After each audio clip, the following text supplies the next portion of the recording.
Assalamualaikum warahmatullahi wabarakatuh. Kembali lagi bertemu dengan saya Primurizka Eka Wulandari. Di sini sekarang kita akan membahas tentang problematika dan tantangan sistem pendidikan Islam di Indonesia.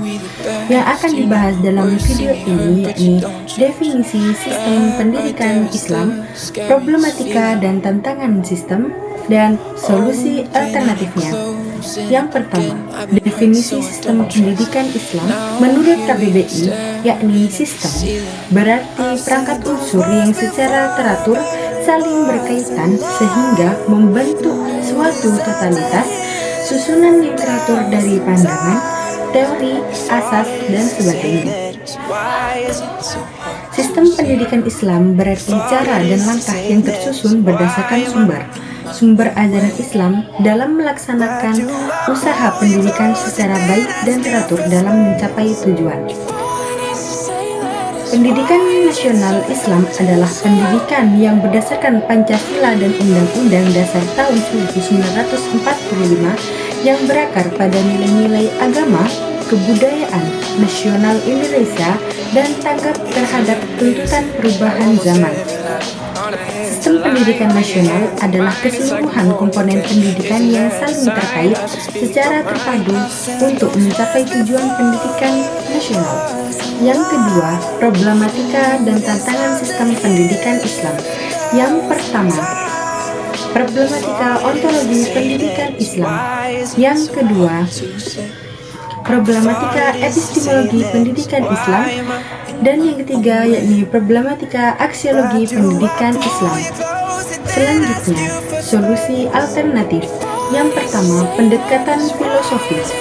Solusi dari problematika ontologi pendidikan Islam yakni mengarahkan kurikulum agar lebih banyak memberi peserta didik untuk berhubungan langsung dengan fisik objek. Selanjutnya, pengalaman yang ditanamkan kepada peserta didik tidak hanya sebatas pada alam fisik, tapi juga alam rohaniah atau spiritual. Selanjutnya, ditanamkan pengetahuan tentang hukum dan sistem kesemestaan. Solusi selanjutnya yakni solusi dari problematika epistemologi pendidikan Islam. Yang pertama, adanya menghilangkan paradigma dikotomi antara ilmu agama dan ilmu umum. Ilmu tidak bebas dinilai tetapi bebas untuk dinilai. Yang kedua, merubah pola pendidikan Islam indoktrinasi menjadi pola partisipatif antara guru dan murid. Dan selanjutnya ada merubah paradigma ideologis menjadi paradigma ilmiah yang berpijak pada wahyu Allah Subhanahu wa Ta'ala. Selanjutnya ada rekonstruksi kurikulum yang masih sekuler dan bebas nilai spiritual ini menjadi kurikulum yang berbasis tauhid.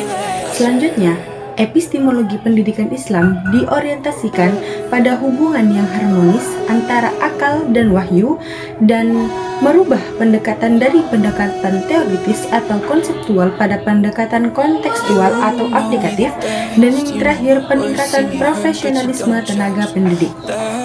Solusi selanjutnya adalah solusi dari problematika aksiologi pendidikan Islam. Yang pertama, pendidikan Islam dapat diorientasikan pada upaya menciptakan suatu kepribadian yang mantap dan dinamis, mandiri, serta kreatif. Selanjutnya, pengembangan sistem pendidikan Islam diarahkan pada terwujudnya kondisi mental, moral, dan spiritual religius. Dan yang terakhir, dalam proses pengembangan pendidikan dengan menggunakan pendekatan etik, moral, dan estetis, moral dalam nilai ibadah, ihsan, dakwah, rahmat, serta masa depan. Mungkin hanya itu yang dapat saya sampaikan, kurang lebihnya mohon maaf. Wassalamualaikum warahmatullahi wabarakatuh.